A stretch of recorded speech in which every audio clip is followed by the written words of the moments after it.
Cinema হলের ব্যবসা এমনই ব্যবসা, যেমন আপনি সারা বছর লস দিয়ে আসতেছেন, একটা পাইল মতো একটা বড় ছবি পড়লো বা ভালো গল্পের হোক, দেখা যায় যে আপনার 6 মাস 8 মাস 10 মাস যেটা লস দিচ্ছেন ওটা পোষে হয়ে গেছে। এইরকম আমরা আশাবাদী থাকি।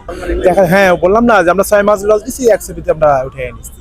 তাণ্ডবে তো আমরা আশাবাদী, ফুলতুমে আশাবাদী। যেমন মনে করেন যে তুফান ক্রস করছে বরবাদ, আবার বরবাদকে ক্রস করবে তাণ্ডব, আবার তাণ্ডবের পরে আর একটা, এরকম মানে আপডেট বছরে। হ্যাঁ, আমাদের জন্য হয়েছে কি, দেখা যায় যে আপনার বছরে মনে করেন যে 6 থেকে 7টা ছবি দিলে গেল মানে আমাদের জায়গা থেকে এটা মনে হয় 6 থেকে 7টা। সাকিবের কথাই তো বললাম, চাইলেই সম্ভব। একজন মেগা স্টার সুপার স্টার, সে চাইলে সবই পারে। তাণ্ডব নিয়ে এতটুকুই আশাবাদী আমরা যে বরবাদ ক্লোজ করবে। কেন করে, বাংলাদেশের super star mega star Shakib Khan আছে, বাংলাদেশের নায়িকা জয়া আহসান, সাবিলা নূর, এই আছে। আচ্ছা, ব্যক্তিগতভাবে আপনার কাছে শাকিব খানকে কেমন লাগে?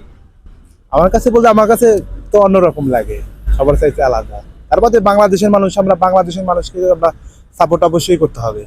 খারাপ হলেও করতে হবে, ভালো হলেও করতে হবে। কি হলের সংখ্যা? হ্যাঁ হ্যাঁ, ভালো কথা। না, হল বলতে হয়েছে, হল এখন আর চলবে না। কারণ এখন মনে করেন যে সিনেপ্লেক্স, তারপরে মাল্টিপ্লেক্স, এগুলো এখন হলে মনে করেন যে আপনার হলে এরকম হয় না।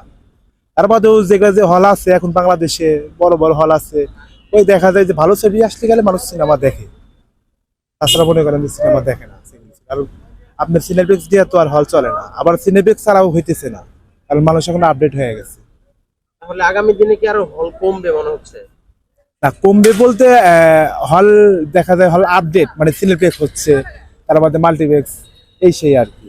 হ্যাঁ, মানে হল ভেঙে মনে করেন যে যেখানে 1200 সিট ছিল ওখানে ভেঙে সিনেপ্লেক্স করে 500 সিট 300 সিট এরকম হবে আর কি। হ্যাঁ, আপডেট হবে না, এখানে আসলে বললে আসবে, কিন্তু বুঝতেছিনি তো, সে আসলে কালে আরো দেখা যায় যে আমাদের ছেলের দিক হতে হবে, মনে করেন যে হ্যাঁ সামাল দিতে পারবে না, আমাদের ছেলের দিক দিয়েই হবে। ওই দেখা যায় যারা সিনেমা দেখতে আসবে তারা সিনেমা দেখবে না, সাকিব আসছে সাকিবকে দেখবে, এইরকম একটাই।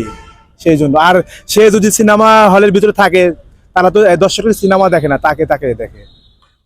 তাহলে কি এটা কি সাকিব খানের ব্যর্থতা হইলো না যে আমি সিনেমা করলাম, আমি হাউসে, যাই হোক বলতেছে না।